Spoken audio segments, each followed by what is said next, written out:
पिंपरीतील धर्मांतरांचा मुद्दा थेट आता विदेशात जाऊन पोहोचलेला आहे।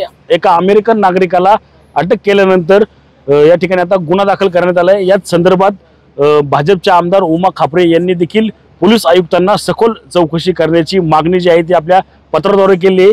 याच संदर्भात बोलण्यासाठी आपल्या सोबत आमदार उमा खापरे आहेत। ताई, काय सांगाल, तुम्ही मागणी जी आहे ती करतात त्याचं थेट सिंडिकेट पाहिलं तर आपण अमेरिकेपर्यंत जातं, त्याचं कनेक्शन कसं पाहतात? त्या कनेक्शन मुळातच जर पाहिलं तर विदेशी जी आहे ते विदेशी हिंदू जे आहे आमचं ते हिंदूचं घालवण्याच्या मागे लागलेत।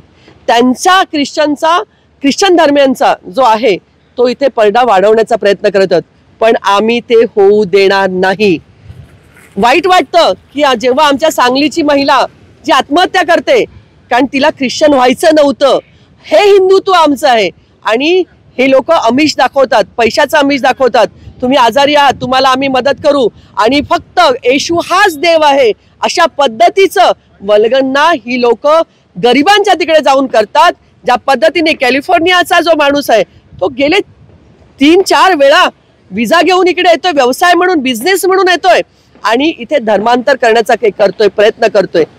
अशा किती लोक आहेत जी फक्त हे 3च जण सापडलेली आहेत, परंतु अशी कित्येक लोक असतील ह्या महाराष्ट्रातच नाही, पिंपरी चिंचवडमध्ये पोहोचलेली आहेत, ह्या महाराष्ट्रात असतील, या देशामध्ये असतील।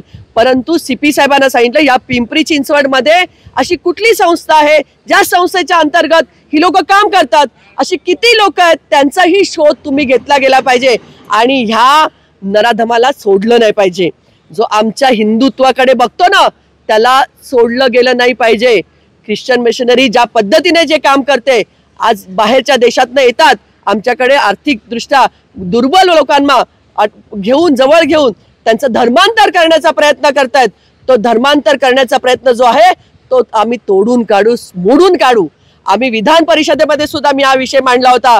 माननीय ह्या मुख्यमंत्री देवाभाऊ यांना म्हटलं धर्मांतर विरोधी कायदा आणा, ह्या कायदा आणणं गरजेचं आहे, कारण ज्या पद्धतीने ख्रिश्चन मिशनरी आपल्याकडे येऊ पाहते त्यांना थांबवणं गरजेचं आहे आणि हिंदुत्वाला वाचवणं गरजेचं आहे।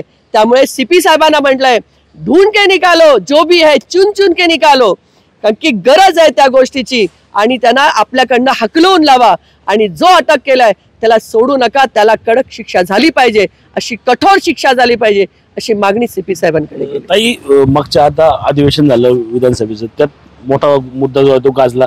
आता कुठेतरी सरकार उदासीन दिसते का कायदा करण्यावर? आता किती वर्षापासून हा मुद्दा आहे की आजच किंवा 2 महिन्यात आला असं नाही ना, आतापर्यंत हा कायदा का अंमलात आला नाही, काय येऊ शकला नाही? काय आंतरराष्ट्रीय दबाव आहे काय?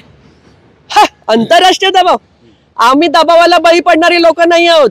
असल्या दबावाला कोण भीक घालणार नाही। माननीय पंतप्रधान नरेंद्रभाई मोदींच्या माध्यमातून काम करणारे भाजपवाले आहोत। हा कायदा आणण्यासाठी पूर्णतः देवाभाऊ आमचे ते मुख्यमंत्री आहेत, ते निश्चितच यासाठी प्रयत्न करतील असा विश्वास आम्हाला निश्चितच आहे।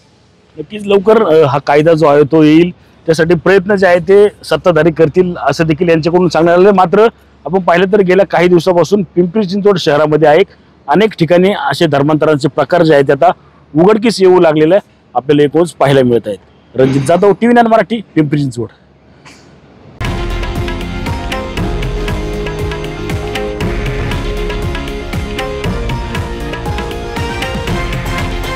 हे आहे देशातील नंबर 1 न्यूज नेटवर्क आणि आपण पाहत आहात TV9 मराठी, एकमेव।